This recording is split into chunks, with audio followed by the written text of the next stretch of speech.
Il m'était venu à l'esprit de d'appeler certaines personnes, voilà, c'est-à-dire mes parents, je veux dire mes frères, mes soeurs, pour leur dire que vraiment je suis guérie.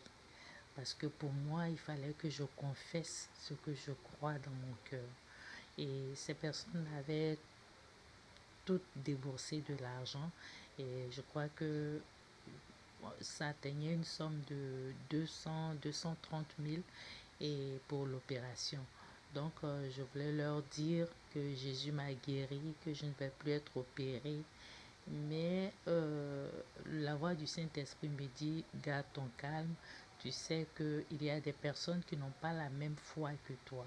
Alors, si tu leur dis tout à l'heure que Jésus t'a guéri, euh, ces personnes-là vont troubler cette confiance que tu as.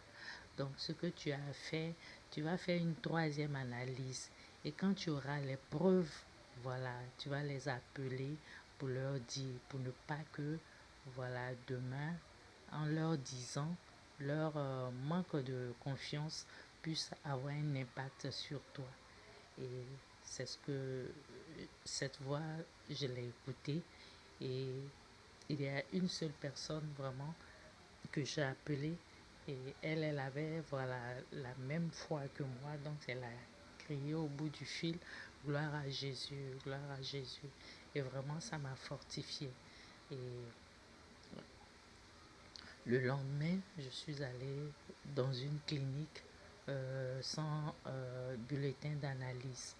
Et j'ai demandé, et cette clinique, je préfère taire le nom, mais c'est une clinique qui se trouve à Makori, au quartier résidentiel.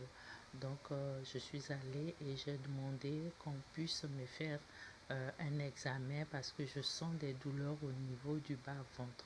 Je ne leur ai pas dit que voilà, j'avais l'appendicite pour ne pas que, oh, voilà, peut-être ayant, comment on appelle ça, peut-être le résultat, on puisse me dire que c'est ça encore et tout ça.